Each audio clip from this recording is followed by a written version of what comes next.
sem voz, inarticulável, anterior e exterior, como um limite tendendo para destino nenhum e para palavra nenhuma.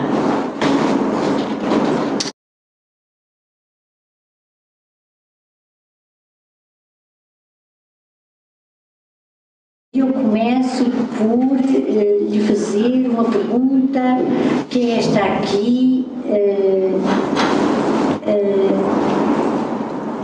Ou antes, eu poderei dizer que começa por dizer que as palavras que são seres deste mundo não chegam para dizer o mundo. As palavras não chegam, contudo, são necessárias. Tanto e tão pouco. Podia explicar-nos um bocadinho o que é que, e no entanto, diz aqui, no entanto, constituem um enigma, que é o mundo. Esta história das palavras, chegam, não chegam, como é possível, por exemplo, através das palavras, dizer o silêncio? Esse poema, eu também sou leitor daquilo que escrevo, não muito assíduo, é raro tornar a ler aquilo depois publicado. O Eliot, a certa altura, num ensaio, diz que descreve o processo da criação poética e quando chega ao momento da publicação diz assim, e finalmente o poema chega ao livro, que ele descansa em paz. E de facto a publicação é uma forma de morte. Ou melhor, a forma da morte da relação do poema com o autor, porque é uma forma também de vida. Aliás, a morte e a vida não são coisas indistinguíveis, não é? Desde que começou esta conversa já morreram não sei quantas, se calhar a maior parte das celas que tínhamos há 5 minutos, mas a vida está sempre a ser o livro sobre a morte, como diz o Evangelho de São Marcos, para que a flor cresça é preciso que a semente apodreça. De maneira que, e como leio, portanto, normalmente é com os nossos filhos, ganham vida própria e separam-se dos pais. E aí os pais, eu, por exemplo, sinto sempre um bocado constrangido quando vejo pessoas a rever, eu às vezes, quando publico assim, patologias ou poesia reunida, faço pequeníssimas correções, mas praticamente só de uma vírgula aquilo que me esqueci de pôr, portanto, que depois e são um bocado como os filhos separam-se com a vida deles. E há daqueles que não vão, não é? Que ficam presos, não é? Para sempre aos pais. Porque se tiverem vida própria, vão, mesmo contra os pais, normalmente até vão contra os pais. E nesse sentido eu sou um bocado como os filhos, de maneira que vejo-os pouco. E como é que se processa? Vão à vida deles, e eles de vez em quando me fazem os filhos de telefone. E como é que se processa a criatividade, o processo criativo do poema? Por exemplo, há uma expressão sua que diz: acontece mais vezes um poema a partir de uma palavra. É assim. Sim, sabe, eu ontem estava a falar com um amigo e eles iam dizer que eu tinha muito boa memória. Não tenho muito boa memória. Eu sei os poemas de cor, lembro-me, mas porque são coisas com que eu me identifico, acaba por ser, não são coisas que eu memorizo. E por isso é que eu peço desculpa, de vez em quando outras pessoas disseram isso melhor do que eu. O Valéry diz assim: a primeira palavra é-nos dada. O primeiro verso é-nos dado. Os outros têm que ser conquistados. O primeiro verso não é necessariamente o primeiro, às vezes pode ser o último, não é? Mas o primeiro que chegar é-nos dado. Os outros têm que ser conquistados. E eu, de facto, isso só lá, memória. Só fixei isto porque identifico, veio ao encontro daquilo que eu próprio já sabia, mas não sabia que sabia. Acaba por verbalizar algo que eu já sentia, que já tinha experiência. Então, essa primeira palavra, às vezes é um verso, uma expressão, não é necessariamente uma palavra, não é? E depois o resto tem que ser conquistado digamos, se eu não tenho, sabe que não faço, há pessoas que escrevem quase profissionalmente, levantam-se de manhã às tantas horas, normalmente são ficcionistas. Mas também há poetas que trabalham todo dia. Não tem uma hora exata para escrever. É quando cai. Isso, não faço nada por isso. Há um poema do Raymond Queneau que diz assim: que já ouvi de um poema. Vem em si, começa-se mal como uma galinha ao poema. Tenho vontade de escrever um poema. Às vezes tenho vontade de escrever um poema, sabe? Passa-se muito tempo sem escrever nada. Pois às vezes escrevo muitas coisas logo a seguir, sei assim em curso. Outras vezes tenho poemas que abandono e vou recuperá-los passados muitos anos, encontros por acaso, numa agenda, em qualquer sítio, e afinal, porque foram expressados e afinal de contas, coitados, mantiveram, parece que nos olham assim de uma forma como quem diz, estou aqui, não é? E de facto parece que tem vida. E às vezes já reparei, neste livro último que eu publiquei, tem lá um poema nessas circunstâncias, que já tinha escrito e tinha abandonado para aí há 20 anos. E até num livro recente publiquei um que era para ter saído do meu primeiro livro e eu desprezei, mas por isso esqueci dele completamente, depois quando encontrei já o li como se fosse a primeira vez. E achei que, coitado, já eu tinha direito, quer dizer, que não era tão desprezível como isso. Pensei eu. De maneira que o que é que acontece? Como eu escrevo assim ocasionalmente, faço muito tempo, e eu normalmente só não faço nada para escrever. Só quando aparece essa tal palavra, esse tal verso que me é dado. E às vezes tomo nota, tenho sempre uma agendazinha onde tomo nota das coisas para fazer e também dos versos, essas coisas todas, os telefones, depois apontamentos. Uma agenda eletrónica? Não, eu uma vez cheguei a ter uma agenda eletrónica, mas era só para os números de telefone, foi uma desgraça, perdi aquilo tudo, agora escrevo tudo. Apagou-se e nunca mais. De maneira que eu sinto, todas as pessoas que escrevem, acho eu, não posso falar em nome de toda a gente, mas tenho lido muitos textos de muitos escritores e poetas, sobretudo, que fazem essa interrogação, às vezes até sobre a forma de poesia.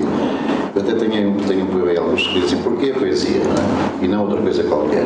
A filosofia, o futebol, a mulher. Exato. Também... Toda a gente se interroga. Porquê que Porquê? Depois toda a gente se interroga. Porquê? Porque é que uma pessoa se diga a outra coisa? Mas a poesia não é profissão, é uma coisa misteriosa. Porque não dá dinheiro.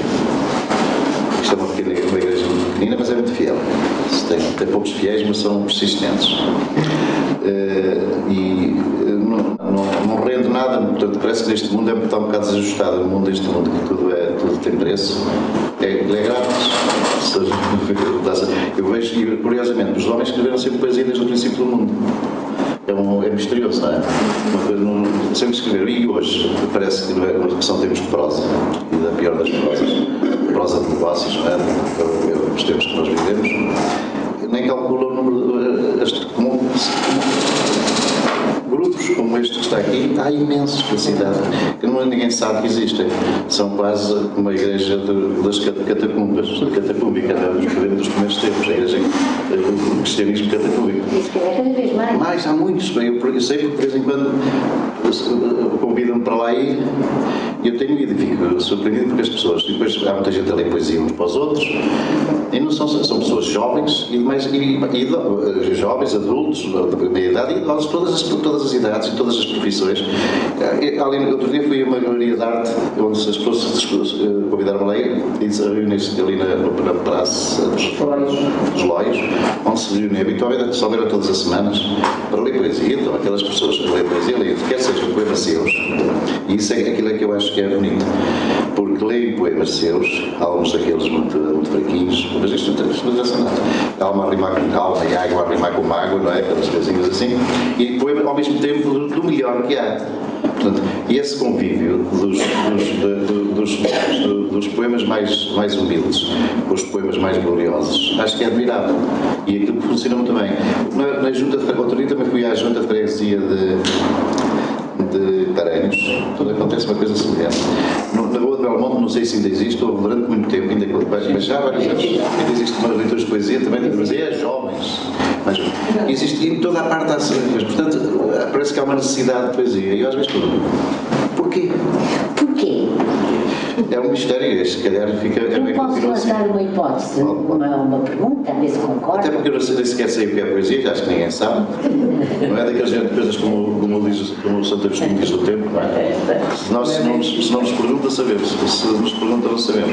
O mesmo Valéry diz que a função da poesia é não, que é o grande equívoco às vezes há muitas pessoas que escrevem poesia, A poesia não visa exprimir estados poéticos, estados poéticos. O estado poético é da intimidade de cada um.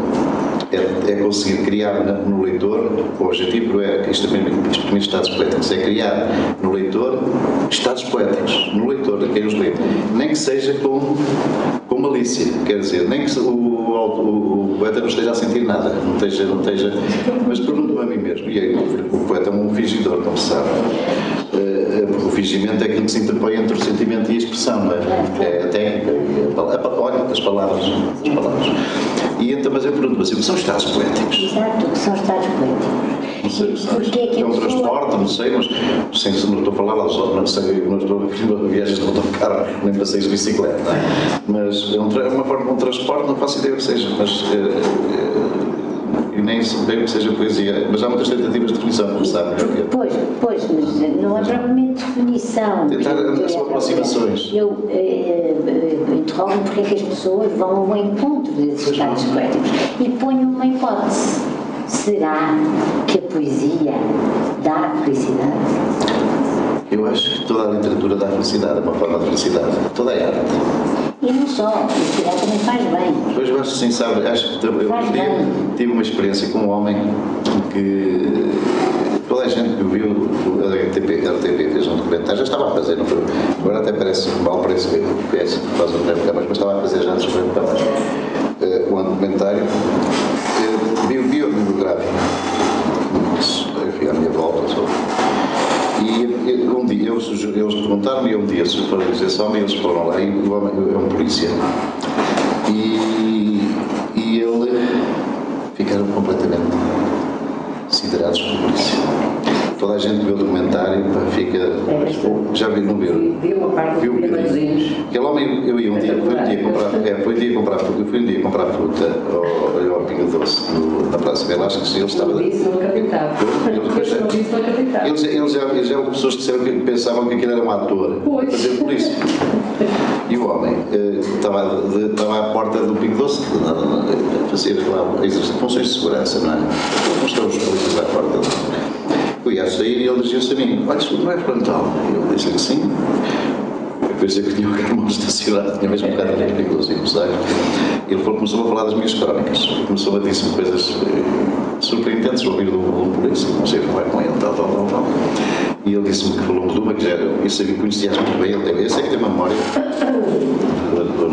eu sei que tem uma memória fantástica. Ele disse-me que falou-me de uma que já tinha escrito há 2 ou 3 anos, foi na altura, aquele caso do BPN, tinha sido detido Oliveira Costa, não sei o que mais, e ele era um homem que ainda mais um julgamento, um homem que tinha roubado uma galinha. Já estava há 2 anos em instrução, o processo de Ministério Público foi julgado também há 2 ou 3 anos.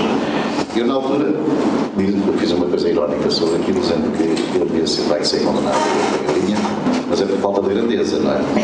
Por uma dificuldade de propósitos. Não é propósito de uma galinha, podia roubar logo um banco inteiro, não é? E dizendo que, na altura, se tinha sido publicada a notícia que o Oliveira Costa se tinha divorciado para pôr os bens na mão da mulher, etc., para furtar os bens a qualquer mulher. E eu disse que ele devia fazer o mesmo, ia ter depois ele divorciar-se para a galinha, para fazer aqueles pessoas para a galinha, juízo no nome da mulher, fazia uma brincadeira com aquilo, e a polícia disse-me que tinha essa crónica fixada nas quadras. E eu verifiquei depois, que eu fui lá. Porque, entretanto, ele disse-me que tinha todos os meus livros. Eu fiquei um bocado assim, mas na cidade mentia. E tem, sabe, tem mesmo. Eu sei que já os assinei todos.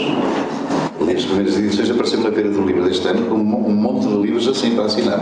E disse só que faltava um que era um livro de crónicas que era um anacronista. O primeiro reunião de crónicas que eu fiz. E eu disse, olha, também não tenho, porque gostava de lhe dar, mas acontece que vou ver se lhe arranjo.